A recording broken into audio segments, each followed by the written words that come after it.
So today I want to talk about character design and specifically 5 different ways that you can approach it. I don't think that these are the only 5 approaches to designing characters, and I'm also going to be coming at this discussion with the assumption that you already know how to design characters. There are plenty of art tutorials out there already that cover the basics to drawing, anatomy and proportions, and a variety of other techniques and fundamentals used in art and design. Or if you're working in the realm of written story, there are also really great videos out there on what makes a character interesting or techniques on writing great character descriptions. I don't want to repeat those same videos. What I want to focus on here instead are some different ways to start creating a design and hopefully give you some ideas on how to set up a good workflow for designing your characters so that you can get inspired and start working. So, starting with number one, designing a character from story.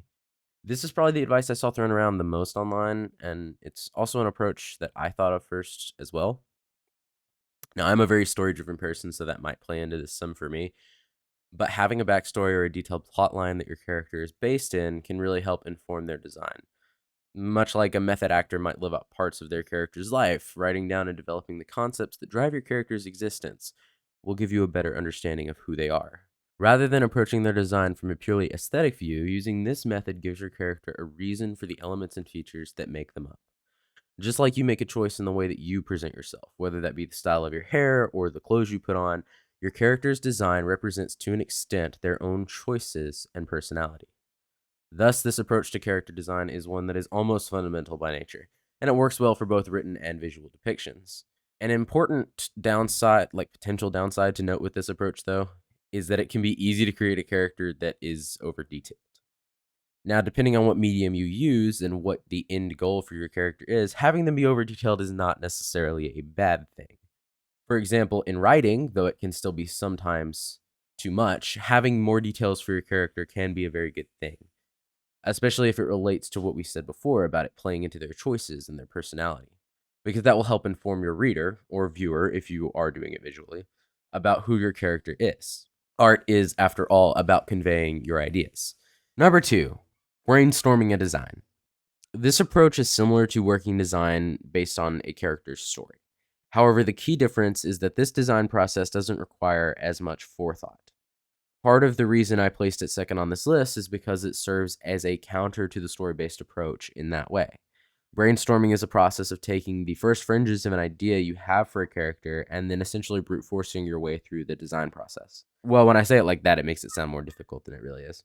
What you're actually doing with this method in practice is creating a mood board, which is just a collection of pictures that capture the ideas behind your design. For example, if I was going to create a robot character, I might find pictures of a bolt or other metal components to help inform my design. That's step one. Then step two is taking those elements and combining them into a character. When using this approach, it can be especially useful to create multiple drawings that combine your elements in different ways. And at the end, you'll be able to go back and pick which one that you like the best. Number three, creating a purely visual design. This method is one catering mainly into the study of proportions, color theory, and viewpoint. The artist who employs this design is concerned to the utmost with creating a character who is visually balanced and pleasing to look at. Once again, having references is important with this approach, but instead of it being based solely off of brainstormed ideas or your character's story elements, this design is concerned with photo references that have a really cohesive pairing with each other.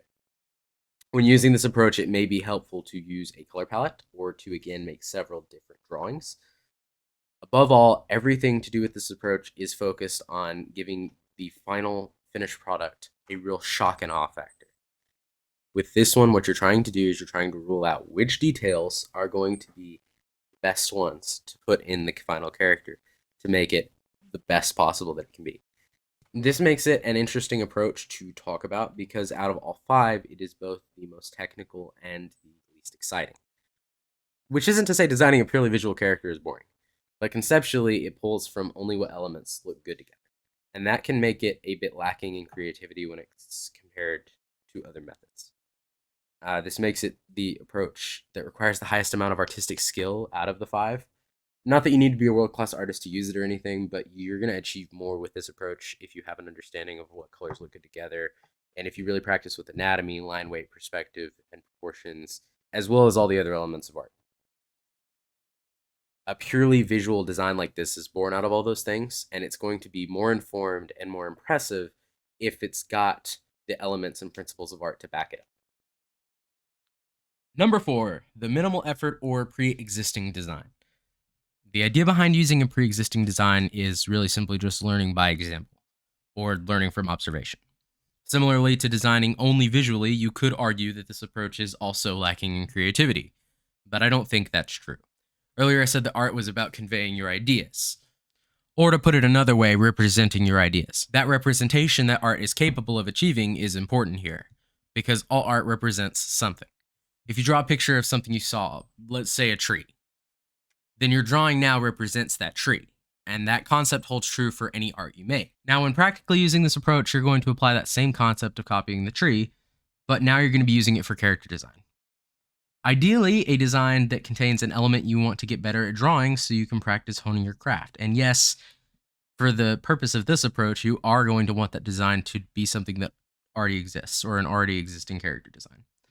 Beyond those things, though, the character can be whoever you want, because what you're going to be doing now is making fan art. Just make sure that you give the character's owner or artist their due credit for creating the design to begin with. And finally, number 5, creating an environmental design.